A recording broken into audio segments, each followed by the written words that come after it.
Hello दोस्तों, कैसे हैं आप लोग? अच्छे हैं दोस्तों। मैं प्रदीप त्रिपाठी क्वालिटी ट्रेनिंग के सेशन में आप लोगों का स्वागत करता हूं। दोस्तों, आज की जो मेरी ट्रेनिंग है वो फोरम चेंज मैनेजमेंट के ऊपर है। इस ट्रेनिंग को मैंने दो भागों में बनाया है। पहला भाग जो था वो वेरिएशन के ऊपर था, जिसपे मैं पहले ही वीडियो बना चुका हूं दोस्तों, जिसमें मैंने आपको बताया था कि वेरिएशन क्या है, सोर्स ऑफ वेरिएशन क्या है और कॉज ऑफ वेरिएशन क्या है। तो दोस्तों, आज की जो ट्रेनिंग है वो सेकंड पार्ट के ऊपर है, जिसमें मैं आपको बताऊंगा कि फोरम चेंज क्या है, फोरम चेंज मैनेजमेंट क्या है और उसके क्या क्या क्राइटेरिया हैं दोस्तों, कैसे हम अपनी कंपनी में फोरम चेंज को मैनेजमेंट करेंगे दोस्तों। तो दोस्तों, आइए ट्रेनिंग को स्टार्ट करते हैं। ट्रेनिंग स्टार्ट करने के पहले मेरा आप लोगों से निवेदन है कि जिन भाइयों ने मेरा चैनल अभी तक सब्सक्राइब नहीं किया है वो मेरे चैनल को सब्सक्राइब कर लें एवं बेल आइकन को दबाना ना भूलें, ताकि जो मेरे वीडियो से रिलेटेड लेटेस्ट अपडेट है वो आप लोगों तक पहुंचती रहे। तो आइए समझते हैं कि व्हाट इज फोरम चेंज, यानी कि फोरम चेंज क्या है दोस्तों, चेंज क्या है और फोरम चेंज क्या है दोस्तों। तो मारुति ने चेंज की दो डेफिनेशन दी है दोस्तों। पहले डेफिनेशन है something become different from standard in process forum, यानी कि जो हमने अपने प्रोसेस में जो फोरम डिफाइन किए हैं, जो फोरम का स्टैंडर्ड डिफाइन किया है, उससे हम कुछ भी अलग करते हैं। फोरम स्टैंडर्ड का मतलब मैन मशीन मटेरियल मेथड का जैसा हमने स्टैंडर्ड डिफाइन किया है, अगर उससे हम कुछ भी अलग करते हैं तो उसे हम फोरम चेंज के नाम से जानते हैं दोस्तों। Means something become different from standard in process forum, that we call forum change दोस्तों। दूसरी डेफिनेशन है any day to day change made in process forum when the part is under supply दोस्तों। मीन्स कि अगर हमारा कोई part under supply में है और डे टू डे जो हम अपने फोरम चेंज में, यानी कि जो हमारा फोरम है मैन मशीन मटेरियल मेथड, उसमें जो भी हम इन प्रोसेस फोरम में चेंज करते हैं डे टू डे, वो हमारा क्या कहलाएगा? फोरम चेंज कहलाएगा दोस्तों। तो मीन्स दोनों डेफिनेशन को कैसे समझेंगे? Something become different from standard in process forum, that we call forum change. या दूसरी डेफिनेशन क्या है? Any day to day change made in process forum when the part is under supply. तो इस प्रकार से हम फोरम चेंज को दोनों डेफिनेशन के माध्यम से समझ सकते हैं। सेकंड पॉइंट है दोस्तों, व्हाट इज चेंज मैनेजमेंट। अब चेंज मैनेजमेंट क्या है, यानी कि जब कोई फोरम चेंज हमारी कंपनी में हो रहा है तो उसको हम कैसे मैनेज करेंगे दोस्तों। तो if any change happen in process forum, how it is managed.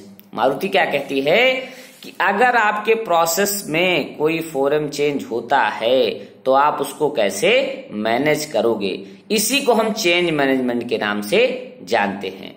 तो कैसे, क्या डिफिनेशन है? If any change happen in process forum, how it is manage, that we call forum change management. Forum change को हमको समझने के पहले, यानी कि फोरम चेंज जो मैनेजमेंट है उसको समझने के पहले हमको कुछ डिफिनेशन है जिनको समझना जरूरी है। अगर इन डिफिनेशन को हम समझ लेंगे तब हम अपनी कंपनी में कैसे फोरम चेंज को मॉनिटर करना है उस चीज को हम आसानी से समझ लेंगे दोस्तों। तो इसमें मैंने आपको 4 डिफिनेशन बताई है।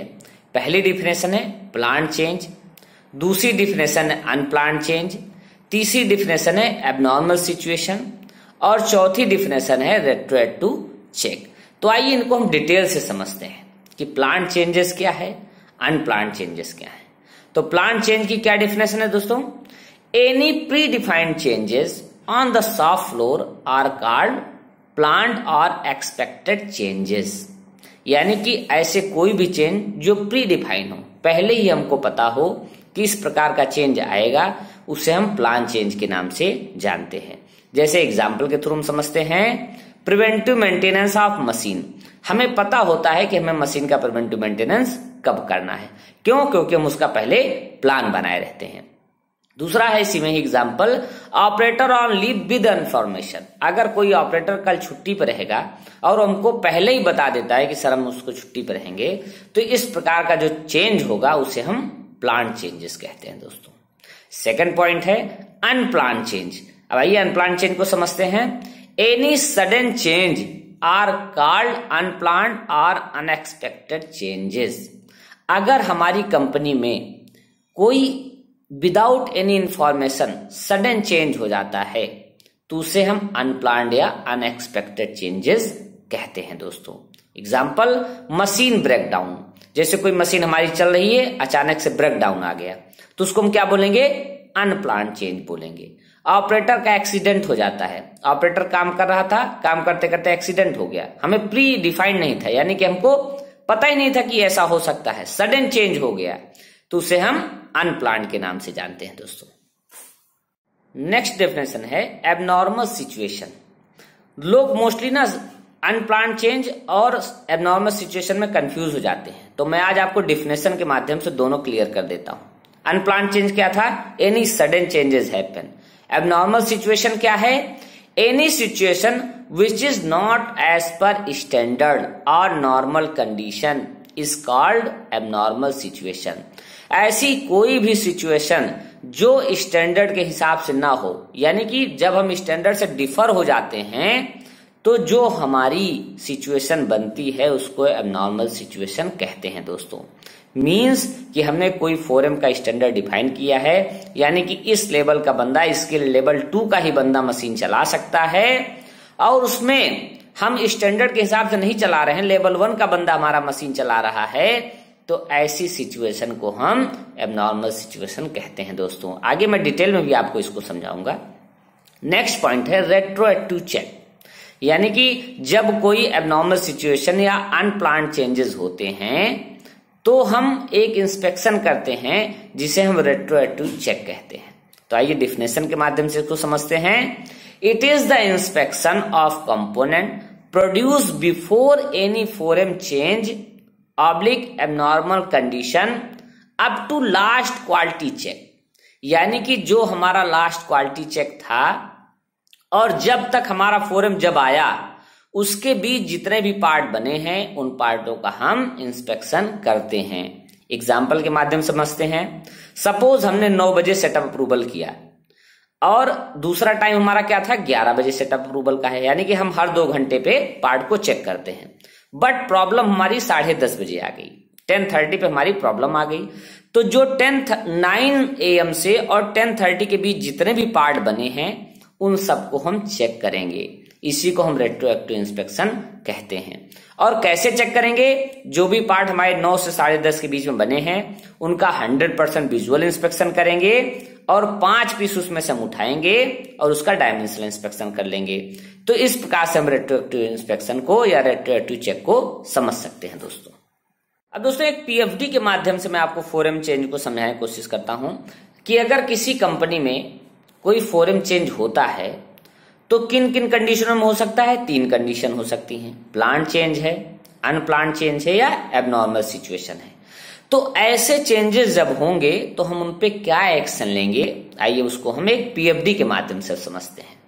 जैसा मैंने पहले दिखाया है, प्लान्ड या एक्सपेक्टेड चेंज। अगर किसी कंपनी में कोई प्लान्ड या एक्सपेक्टेड चेंज हो रहा है तो हम क्या एक्शन लेंगे? Inform to concern person. जो कंसर्न पर्सन है उसको हम उसको इन्फॉर्म करेंगे।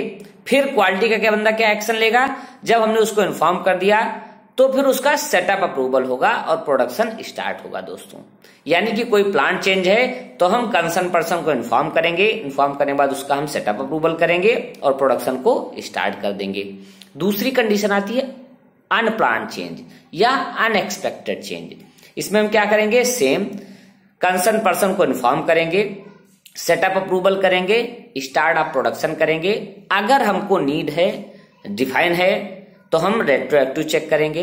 रेट्रोएक्टिव जब हम चेक करेंगे तो हमारी कंडीशन वही पिछली वाली फॉलो होगी। 100% पार्ट का विजुअल इंस्पेक्शन और 5 पीस उसमें से हम 5 पीस की रिपोर्ट बनाएंगे दोस्तों। यानी कि जो लास्ट इंस्पेक्शन से और जो रेट्रोएक्टिव इंस्पेक्शन तक, यानी कि जो लाख प्रॉब्लम आई है उस दौरान जो भी पार्ट बने हैं उनमें से सारे पार्टों का 100% विजुअल इंस्पेक्शन होगा और उसमें से 5 पीस हम लेके उसका डायमेंशन इंस्पेक्शन कर लेंगे। तो इस प्रकार अनप्लान्ड या अनएक्सपेक्टेड चेंज में हम ये जो मैंने आपको बताया ये एक्शन हम करेंगे दोस्तों। नेक्स्ट आता है एबनॉर्मल सिचुएशन। जब कोई एबनॉर्मल सिचुएशन कंपनी में हैपेंस होती है तब हम क्या एक्शन लेंगे? तो इसमें दोस्तों same point, concern to inform to concern person. जो हमारा कंसर्न पर्सन है उसको हम इन्फॉर्म करेंगे। फिर हम सेटअप अप्रूवल करेंगे, प्रोडक्शन को स्टार्ट करेंगे और जो भी उस दौरान जो हमारा सस्पेक्टेड लॉट बना था उसको हम चेक करेंगे। और जो हमारा इंस्पेक्शन है, जैसा हमने एबनॉर्मल सिचुएशन के लिए 4M की अपनी एक WI या क्राइटेरियम जैसा डिफाइन किया है, उस हिसाब से हम उस पार्ट को चेक करेंगे। अगर रेट्रोएक्टिव की नीड है, वैसे मोस्टली केस में या जहां जहां एबनॉर्मल सिचुएशन होती है वहां हम रेट्रोएक्टिव इंस्पेक्शन करते ही हैं, तो वहां सेम जैसे मैंने आपको बताया कि रेट्रोएक्टिव इंस्पेक्शन करेंगे। तो इस प्रकार से दोस्तों मैंने एक PFD के माध्यम से आपको बताया है कि जब भी किसी कंपनी में कोई चेंज होता है तो हम क्या क्या एक्शन लेंगे। चेंज 3 प्रकार का होगा, प्लान चेंज है, अनप्लान चेंज है या एबनॉर्मल सिचुएशन है। तो तीनों की क्या क्या कंडीशन है, कैसे उसको करना है, ये मैंने आपको एक PFD के माध्यम से समझाया है दोस्तों मैं थोड़ा डिटेल में आपको 4M चेंज को समझाऊंगा और वो है 4M चेंज क्राइटेरिया। यानी कि जब किसी कंपनी में कोई 4M चेंज होता है, 4M चेंज का मतलब मैन मशीन मटेरियल मेथड में अगर कोई चेंज होता है तो हम उसको कैसे मॉनिटर करेंगे। यानी कि criteria of 4M change management क्या है कि जो हमारा 4M चेंज हो रहा है उसको हम कैसे मैनेज करेंगे दोस्तों। तो एक एक एग्जांपल से, यानी कि मैन मशीन मटेरियल मेथड को मैं एक एक दो दो तीन तीन एग्जांपल से आपको समझाने कोशिश करता हूं दोस्तों। पहला है इसमें मैन का केस पकड़ता हूं मैं। मैन के केस में मैंने पहली कंडीशन पकड़ी है कि operator on leave with information. हमारा जो ऑपरेटर है वो छुट्टी पर है और कैसे है, इंफॉर्मेशन के साथ है। तो इसमें हम क्या एक्शन लेंगे दोस्तों। और ये कैसा चेंज है, मैंने आपको पहले भी बताया था कि विद इंफॉर्मेशन है कि कल मैं नहीं आऊंगा सर, यानी कि ये प्लान चेंज है। तो इसमें हम 2 चीजों का एक्शन ले सकते हैं। पहला, सेम स्किल का बंदा हमने डिप्यूट कर दिया, तब ये प्लान चेंजेस हो गया। आप समझिएगा इसको डिटेल में। एक बंदा है ऑपरेटर हमारा जो पहले ही इंफॉर्मेशन देकर छुट्टी पर है, हमने एक्शन क्या लिया, सेम स्किल का बंदा मशीन पर लगा दिया, तब ये प्लान चेंज है। इस केस में हम क्या करेंगे, सेटअप अप्रूवल करेंगे और प्रोडक्शन को स्टार्ट कर देंगे। दूसरा है ऑपरेटर अंडर स्किल हमने डिप्यूट कर दिया, हमारे पास सेम स्किल का बंदा नहीं था, हमने अंडर स्किल का बंदा डिप्यूट कर दिया, तब एक ऐसी सिचुएशन हो गई, एबनॉर्मल सिचुएशन हो गई। क्यों, क्योंकि हमको पता नहीं कि पार्ट गलत भी बन सकता है या सही भी बन सकता है। तो इसमें हम क्या करेंगे दोस्तों, एक तो सेटअप अप्रूवल करेंगे, दूसरा कंटेनमेंट एक्शन लेंगे। जो भी पार्ट हमारा बनेगा उसको हम 100% चेक करेंगे। कुछ कंडीशन इसमें और भी हम कंटेनमेंट एक्शन के लिए लेते हैं कि जैसी जो हमारी फ्रीक्वेंसी थी कि हम हर 2 घंटे पे, हर 4 घंटे पे इंस्पेक्शन करते हैं, तो आपको फ्रीक्वेंसी रिड्यूस करनी पड़ेगी। तो ये भी केस आपको कंसीडर करना पड़ेगा। यानी कि जैसे आपने अपना 4M चेंज मैनेजमेंट का क्राइटेरिया डिफाइन किया है, उस बिहाफ पर आपको रिपोर्ट बनानी पड़ेगी दोस्तों। दूसरा इसमें पॉइंट है operator on leave without information. यानी कि ऑपरेटर जो था वो छुट्टी पर है, विदाउट इंफॉर्मेशन है। और कैसे है, during start of the shift, shift start हो रही है और ऑपरेटर छुट्टी मार गया, यानी कि आपको बताया ही नहीं कि हम छुट्टी पर रहेंगे कि नहीं रहेंगे। इस केस में क्या होगा दोस्तों, आप सेम स्किल का बंदा डिप्यूट करेंगे, बट ये चेंजेस कौन सा आएगा, अनप्लान चेंजेस आएगा। पहले क्या था, बंदा इंफॉर्मेशन के साथ छुट्टी पर था, सेम स्किल का बंदा आपने लगाया, प्लान चेंज था। बंदा विदाउट इंफॉर्मेशन छुट्टी पर है, आपका ऑपरेटर विदाउट इंफॉर्मेशन छुट्टी पर है, आपने सेम स्किल का बंदा लगाया, अनप्लान चेंज है। इस केस में आप क्या करोगे, सेटअप अप्रूवल करोगे और प्रोडक्शन को स्टार्ट करोगे, या जैसा आपने क्राइटेरिया अपनी कंपनी में डिफाइन किया है वैसे आप एक्शन लोगे। सेकंड है, पहले तो आपने क्या किया, सेम स्किल का बंदा लगाया, दूसरा अंडर स्किल का बंदा आपने लगाया। कैसी सिचुएशन हो गई, एबनॉर्मल सिचुएशन हो गई। सेम पेट्रोलिंग इंस्पेक्शन की फ्रीक्वेंसी इंक्रीज कर दोगे, या जैसा आपने डिफाइन किया है वैसा आप करोगे, और ऑन जॉब ट्रेनिंग भी आप बंदे को दोगे। तो इस प्रकार से मैंने आपको एक मैन की कंडीशन को पकड़कर बताया दोस्तों कि मैन चेंज के का क्या क्राइटेरिया है और आप क्या क्या एक्शन लेंगे। नेक्स्ट पॉइंट है दोस्तों मशीन चेंजेस, यानी कि मशीन के केस में क्या क्राइटेरिया है। जब आपके यहाँ कोई मशीन में चेंजेस आता है तो आप क्या क्या एक्शन लोगे वो मैं आपको बताता हूं दोस्तों। तो मशीन का एक केस पकड़ता हूं कि मशीन अंडर ब्रेकडाउन मेंटेनेंस, यानी कि मशीन ब्रेकडाउन में आ गई है। कैसा चेंज है, अनप्लान चेंज है। क्यों, क्योंकि आपको पता नहीं कि मशीन कब ब्रेकडाउन में आएगी। तो इसमें क्या होगा कि मशीन आप सेम टाइप की आप मशीन पर चला रहे हो, production run after breakdown with same machine, यानी कि आपकी मशीन में ब्रेकडाउन आया, आपने उस ब्रेकडाउन को सही किया और सेम मशीन पर आपने चलाया। इसको क्लियर से समझिएगा आप कि आपका कोई ब्रेकडाउन आया मशीन पर, आपने मशीन को सही कर दिया और सेम मशीन पर आपने प्रोडक्शन किया, तब ये अनप्लान्ड चेंज है। इस कंडीशन में आप क्या करोगे? सेटअप अप्रूवल करोगे, रेट्रोएक्टिव इंस्पेक्शन करोगे। क्यों? क्योंकि आपकी मशीन चलते चलते अचानक से खराब गई दोस्तों, तो इसमें आपको रेट्रोएक्टिव इंस्पेक्शन भी करना पड़ेगा और कंटेनमेंट एक्शन भी आप लोगे, या जैसा आपने अपना क्राइटेरिया डिफाइन किया है उस बिहाफ पे आप एक्शन लोगे दोस्तों। सेकंड पॉइंट है इसी में कि production shifted to similar machine. अब आपका ब्रेकडाउन आया और आपने सिमिलर टाइप की आप यहाँ मशीन जो आपके कंट्रोल प्लान में डिफाइन है दोस्तों, इस चीज को आप याद रखिए, जो मशीन आपके कंट्रोल प्लान में डिफाइन है उसी सेम टाइप की मशीन पर आपको प्रोडक्शन को शिफ्ट कर रहे हो, तो ये अनप्लान्ड चेंज है। इस कंडीशन में आप क्या करोगे? Same setup approval, retroactive inspection करोगे और कंटेनमेंट करने की आपको जरूरत नहीं है दोस्तों, या जैसा आपने अपना क्राइटेरिया डिफाइन किया है उस बिहाफ पर आप इसको कर सकते हैं। सेम पॉइंट है इसमें दोस्तों कि ब्रेकडाउन आया, अब तीसरी कंडीशन इसमें जनरेट होती है कि प्रोडक्शन शिफ्टेड टू हायर और लोअर टनेज। पहली कंडीशन क्या थी? ब्रेकडाउन आया था, सेम मशीन को आपने सही किया और सेम मशीन पर आपने प्रोडक्शन किया। दूसरा क्या था कि आपने कंट्रोल प्लान में और भी मशीनें डिफाइन कर रखी थी, उन मशीनों पर आपने प्रोडक्शन को, सेम टाइप की मशीन थी उस पर प्रोडक्शन को किया। तीसरा क्या है कि आप अब लोअर टनेज या अपर टनेज पर जा रहे हो, यानी कि मशीन के स्पेसिफिकेशन में चेंज हो रहा है, तो ये एबनॉर्मल सिचुएशन हो जाएगी दोस्तों। इस केस में आपको क्या करना है? सेटअप अप्रूवल तो करना ही करना है, रेट्रोएक्टिव इंस्पेक्शन और कंटेनमेंट एक्शन भी करना है दोस्तों, या जैसा आपने डिफाइन किया है वैसे आपको क्राइटेरिया के हिसाब से एक्शन लेने हैं दोस्तों। सेकंड पॉइंट इसी में है machine under preventive maintenance. Preventive maintenance मतलब प्री डिफाइंड है, प्लांट चेंजेस है। इस केस में आप क्या करोगे?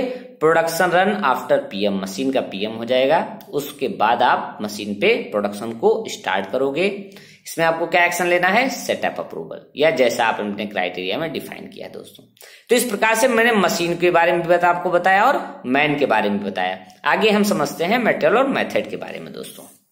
आइए दोस्तों हम मटेरियल की कंडीशन को समझते हैं कि material received from other approved source, यानी कि हमारे कोई हमारे यहाँ आरएम आ रहा है या किसी कंपनी में कोई आरएम आ रहा है और उसके 2 सप्लायर अप्रूव्ड है पहले ही कस्टमर से, यानी कि एक रेगुलर आरएम सप्लायर था जिसके यहाँ से मटेरियल आता था, एक है कि और भी सप्लायर हमारे अप्रूव्ड हैं, आज वहां से मटेरियल आया है। तो उस कंडीशन में आप क्या करोगे? सबसे पहले आपको क्या एक्शन लेना है? कस्टमर को इन्फॉर्म करना है। अब ये सप्लायर कैसा है? अप्रूव्ड है, तो ये प्लान चेंज है क्योंकि आपने प्लानिंग करके मटेरियल को मंगवाया होगा। इस केस में आपको क्या करना है? सेटअप अप्रूवल करना है, और सेटअप अप्रूवल तो करना ही है, उस केस में आपको पीसीएन भी रेज करना पड़ सकता है अगर नीड है तो। यानी कि मोस्टली केस में क्या होता है, पीसीएन रेज कर देते हैं कि अगर हमारे यहाँ कोई चेंजेस आ रहे हैं, कोई सप्लायर में चेंजेस हम कर रहे हैं, तो उस केस में हम पीसीएन को रेज करते हैं, या जो आप कैटेगरी डिफाइन कर रखे हैं कि सप्लायर चेंज के केस में आप क्या करोगे, तो वो आपको एक्शन लेना पड़ेगा। और कस्टमर का जो कॉल है, यानी कि जो आपने कस्टमर को इन्फॉर्म किया है, उसकी इंफॉर्मेशन के लिए आप वेट करोगे, यानी कि कस्टमर अप्रूवल का वेट आपको जरूरी है दोस्तों। सेकंड पॉइंट है इसी में रॉन्ग मटेरियल यूज्ड, यानी कि कोई मटेरियल था जो स्पेसिफिकेशन से अलग हो गया, यानी कि रॉन्ग मटेरियल आपने यूज कर लिया, तो ये क्या है? एबनॉर्मल सिचुएशन है, असामान्य स्थिति है। इस केस में आपको क्या करना है? लॉट को होल्ड करना है और कस्टमर को इन्फॉर्म करना है। मीन्स कि आपके यहाँ कोई एक स्टैंडर्ड डिफाइन था कि हमको J1L का मटेरियल लेना है, बट मटेरियल किसी और स्पेक का आ गया, तो आपको क्या करना है? उस लॉट को होल्ड करना है, कस्टमर को इन्फॉर्म करना है, और सिचुएशन कौन सी होगी? एबनॉर्मल सिचुएशन होगी। इस केस में आपको क्या करना है? जो मटेरियल बनेगा उस केस में आपको सेटअप अप्रूवल करना है और रेट्रोएक्टिव इंस्पेक्शन करना है दोस्तों। साथ ही साथ आपको क्या करना है? Hold lot to be used as per customer feedback. अगर आपने मटेरियल बना लिया है तो आपको क्या करना है? कस्टमर के फीडबैक का वेट करना है दोस्तों। फोर्थ पॉइंट है मेथड। आइए मेथड को समझते हैं। मेथड में क्या है कि इंस्ट्रूमेंट है आपका, कोई जो एरर दिखा रहा है, यानी कि जो आप डायमेंशन चेक करो उसमें कोई एरर आ रही है, तो कैसी सिचुएशन होगी? वो एबनॉर्मल। तो इस केस में आपको क्या करना है दोस्तों? सेकंड सेट ऑफ कैलिब्रेटेड, अगर आपके पास कोई दूसरा कैलिब्रेटेड इंस्ट्रूमेंट है तो आप उसको यूज करोगे दोस्तों, और फर्स्ट को क्या करोगे, कैलिब्रेशन के लिए भेजोगे। यानी कि आपका एक्शन क्या रहेगा, सेम टाइप का इंस्ट्रूमेंट हमको जो दूसरा है वो यूज करना है और उस इंस्ट्रूमेंट को कैलिब्रेशन के लिए भेजना है। अब जब मटेरियल आपका एरर, मतलब इंस्ट्रूमेंट आपका एरर शो कर रहा था, तो आपको क्या करना है, सेटअप अप्रूवल करना है। किससे, सेकंड इंस्ट्रूमेंट से, यानी कि जो आपने दूसरा इंस्ट्रूमेंट आपका कैलिब्रेटेड है उससे करना है आपको। और उस दौरान जो भी, यानी कि जब आप पार्ट चेक कर रहे थे तो आपको पता चला 9 बजे के बाद 11 बजे आपको पता चला कि आपका इंस्ट्रूमेंट खराब है, यानी कि इंस्ट्रूमेंट गलत रीडिंग बता रहा है, तो आपको क्या करना है, रेट्रोएक्टिव इंस्पेक्शन भी करना है। क्यों, क्योंकि ये एबनॉर्मल सिचुएशन है। तो हर कंपनी में मोस्टली क्या होता है, जो क्राइटेरिया डिफाइन करते हैं उसमें हम बताते हैं कि अनप्लान्ड या एबनॉर्मल सिचुएशन जब भी होगी तो हम रेट्रोएक्टिव इंस्पेक्शन करेंगे बाय डिफॉल्ट, यानी कि हमको रेट्रोएक्टिव इंस्पेक्शन करना ही करना है अगर कोई एबनॉर्मल सिचुएशन आ रही है। तो जैसा आपने अपना क्राइटेरिया डिफाइन किया है, हर कंपनी का अपना क्राइटेरिया है, बट 99% केस में मैंने देखा है कि जब भी कोई एबनॉर्मल सिचुएशन या अनप्लान्ड चेंज होता है तो हम रेट्रोएक्टिव इंस्पेक्शन करते ही करते हैं दोस्तों। तो जब भी आप, कोई भी आपके यहाँ कोई एबनॉर्मल सिचुएशन हो रही है तो आपको रेट्रोएक्टिव इंस्पेक्शन करना ही करना है। तो उस केस में आप रेट्रोएक्टिव इंस्पेक्शन करोगे। उसमें केस में क्या होगा, जितना पार्ट आपका बना हुआ है सबका विजुअल इंस्पेक्शन होगा और 5 पीस की रिकॉर्डिंग होगी दोस्तों। दूसरी इसी में मैं कंडीशन करता हूं कि इंस्ट्रूमेंट फॉल एंड डाउन। अब इंस्ट्रूमेंट आप यूज कर रहे थे, अचानक से गिर गया, तो दूसरा आपको जो इंस्ट्रूमेंट है वो यूज करना है, अनप्लान्ड चेंज है, क्योंकि इसको आप एबनॉर्मल या अनप्लान्ड दोनों में कंसीडर कर सकते हो, बट मैंने यहाँ अनप्लान्ड के केस के एग्जांपल के माध्यम से समझाया आपको। उस केस में क्या करेंगे, आप सेटअप अप्रूवल करेंगे। कौन से सेट से, जो दूसरा वाला सेट है उसके साथ आप करेंगे और प्रोडक्शन को आप स्टार्ट करोगे दोस्तों। मेथड में एक और कंडीशन में कंसीडर करता हूं कि प्रोसेस में कोई चेंज आ रहा है। प्रोसेस चेंज का मतलब क्या है कि पहले आप चला रहे थे ब्लैंकिंग, पंचिंग, बेंडिंग, अब आपने क्या किया कि बेंडिंग को पहले कर दिया और पंचिंग को बाद में कर दिया, यानी कि आपके प्रोसेस में कोई चेंज आ गया। तो आपको क्या करना है, उस केस में एक्शन क्या लेंगे, आप कस्टमर को इन्फॉर्म करेंगे और एक किस प्रकार का चेंजेस होगा, प्लान चेंज होगा। क्यों प्लान चेंज होगा, क्योंकि आपने अचानक से तो प्रोसेस चेंज नहीं किया है, आप किसी इंफॉर्मेशन या किसी प्लानिंग के थ्रू आपने प्रोसेस को चेंज किया होगा दोस्तों, तो ये प्लान चेंज की कैटेगरी में आएगा। इसमें मैं आपको और चीज बता दूं कि जब भी आपको कोई प्लान चेंज है, यानी कि आप प्लान चेंज किस कंडीशन में, जब आप प्रोसेस में कोई चेंज कर रहे हो तो आपको पीसीएन रेज करना पड़ेगा, प्रोसेस चेंज नोट आपको बनाना पड़ेगा, उसका कस्टमर से अप्रूवल लेना पड़ेगा। और आप इसको कैसे, आप इसको पीसीएन के माध्यम से भी आप इसको क्लोज कर सकते हैं, लेकिन 4M चेंज में आपको कंसीडर करना है और उसमें आप सेटअप अप्रूवल करेंगे, सेटअप अप्रूवल की रिपोर्ट बनेगी और पीसीएन का रिकॉर्ड पूरा मेंटेन होगा। वो सारी चीजें आपको इसमें करनी पड़ेंगी दोस्तों। तो दोस्तों आज की ट्रेनिंग में मैंने आपको बताया कि 4M चेंज क्या है, 4M चेंज मैनेजमेंट क्या है, और मैंने डिफिनेशन बताई कि प्लान चेंजेस क्या हैं, अनप्लान्ड चेंजेस क्या हैं, एबनॉर्मल सिचुएशन क्या है, रेट्रोएक्टिव इंस्पेक्शन क्या है। दोस्तों आज की ट्रेनिंग आपको कैसी लगी, आप अपने कमेंट्स बॉक्स में लिखकर जरूर बताइए। दोस्तों पुनः मेरा आप लोगों से निवेदन है कि जिन भाइयों ने मेरा चैनल अभी तक सब्सक्राइब नहीं किया है वो मेरे चैनल को सब्सक्राइब कर लें एवं बेल आइकन को जरूर दबाएं दोस्तों, और साथ ही साथ अपने दोस्तों को भी शेयर करें ताकि अधिक से अधिक लोग हमसे जुड़ सकें। थैंक यू दोस्तों।